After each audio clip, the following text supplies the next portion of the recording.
What is up, my friends? You are very welcome along to today's Anfield Agenda News Roundup. We've gone through the media over the last 48 hours, finding you guys what we think are the hottest links to players to join Liverpool Football Club. Some of them will be for the January window. Some of those links will probably be a little bit further down the line, looking at next summer as more realistic. But ultimately, we want to know your thoughts. So do let us know in the comment section. Don't forget to drop a like on the video, and if you haven't hit the subscribe button, please do. I'm going to start off today with Jeremy Frimpong. I'm not even going to beat around the bush with Jeremy Frimpong, because Football Insider have once again linked Liverpool and West Ham to the Bayer Leverkusen attacking wingback. Now, my first question is, do we still need to look at the right-hand side of our defence? For me at the moment, I'd like to see how Conor Bradley gets on for the remainder of the season. Of course, don't forget about Calvin Ramsey as well. So I think right now, I'd rather hang off. Yeah, it's good to monitor people. It's good to keep an eye on potential targets. We know that Leverkusen and Alonso aren't going to sell Frimpong or any of their stars at the moment. They're in a title race. They've just come back from a winter break, had a late 1-0 victory to keep them top of the Bundesliga. So I don't think this is something we need to worry about too much for January, but it's always nice to be linked to the right type of players, and Frimpong could very well fit into the way that Jurgen Klopp likes his fullbacks to play. So keep an eye on it for the future, but not really for the January market. An interesting story coming out around Bruno Guimaraes. So we know that Newcastle's potential to sell players, to fund players, is going to be increased over the next few months as they look to build and establish themselves at the top end of the Premier League long term. And to do that, much like we did with Coutinho, they're looking at the option of selling in one or two, or cashing in on one or two of their prized assets.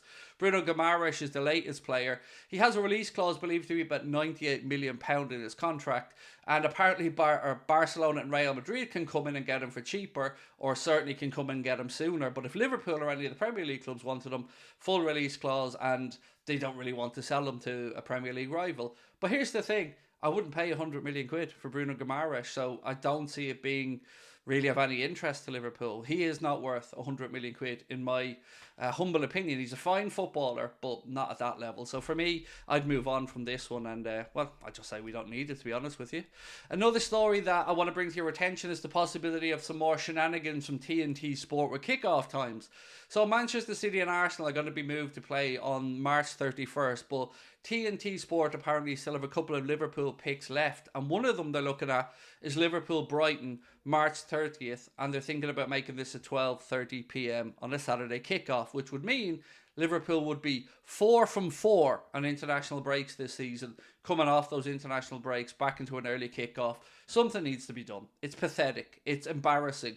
And yeah, we get it. Liverpool are a popular club and TNT Sport have their picks, but 4 times in a row to give Liverpool the short end of the stick.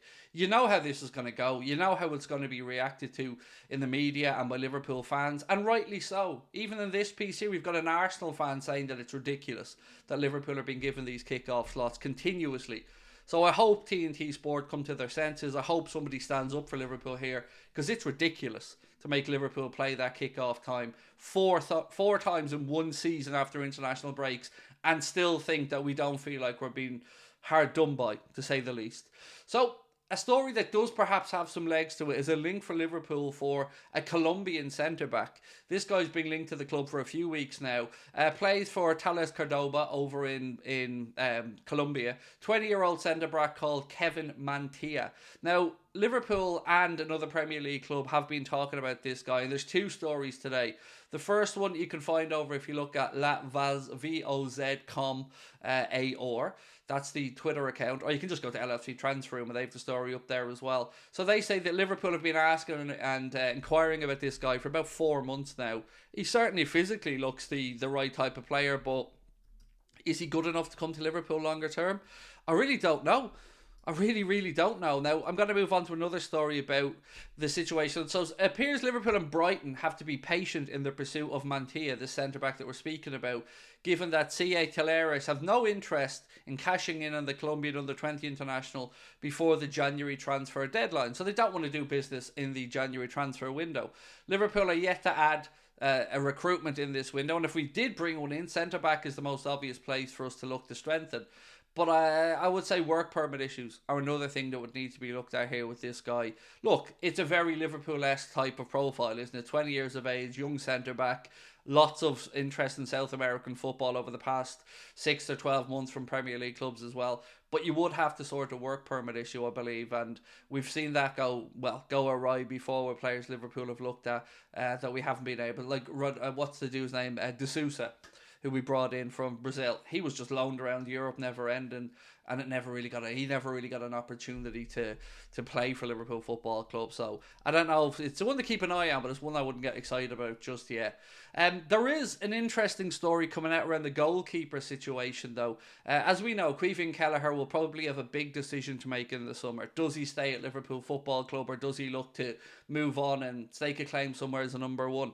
Well, this piece here said that Liverpool, it's from the Daily Mail, by the way, Liverpool are looking at Sunderland's goalkeeper, Patterson, who's 23 years of age.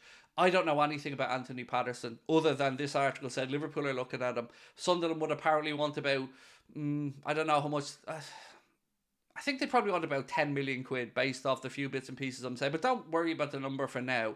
It's more a case of we're already seemingly starting to look for potential recruitments if Kelleher moves on. Now, Liverpool, according to this piece, value him at about 20 million quid, Kevin Kelleher, which I think is fair value for a keeper that has come through the system at Liverpool, that has played in some big games, remember? He's played in a Carling Cup final, he's played in some European games for Liverpool as well, so I think we're right to ask about 15 to 20 million quid. But if you guys have watched much of Anthony Patterson, please do let me know. I'm going to start looking into him now, but got to be honest and say up to this point, I don't know too much about the guy. To finish up though today, just a bit of an update from our boys. So as I'm recording this video, Mohamed Salah's Egypt are currently 1-0 up as I sat down to record this. Mo getting the assist in that in their first game in the African Cup of Nations. But we have some good news as well today from Wataru Endo, because Japan, well, they won their opening game of the Asia Cup by 4-2. And here's some information on how Endo got on in that game. He had an assist, he had 91 out of 102 passes, accurately getting to their target. He created 2 chances, had 15 touches, 2 out of 2 successful dribbles, final third presses 19, 12 recoveries, and he won 6 out of his 13 duels. But most importantly, as I said, he did captain Japan to a 4-2 victory in their opening game against Vietnam. So congratulations to Endo, and hopefully Mo can continue in the form that they're in starting this game, and they can get the victory as well. So look, I just want to let you guys know that I haven't been obviously live for the past couple of days. We'll be back tonight if you're watching this on Sunday at about 8:30 for a live stream, so I hope you can join us for that. Until then, let me know your thoughts in the comment section. Are there any other players you'd like Liverpool to be looking at, or are there stories you'd like us to cover here on the channel around the transfer window? We'd love to hear from you.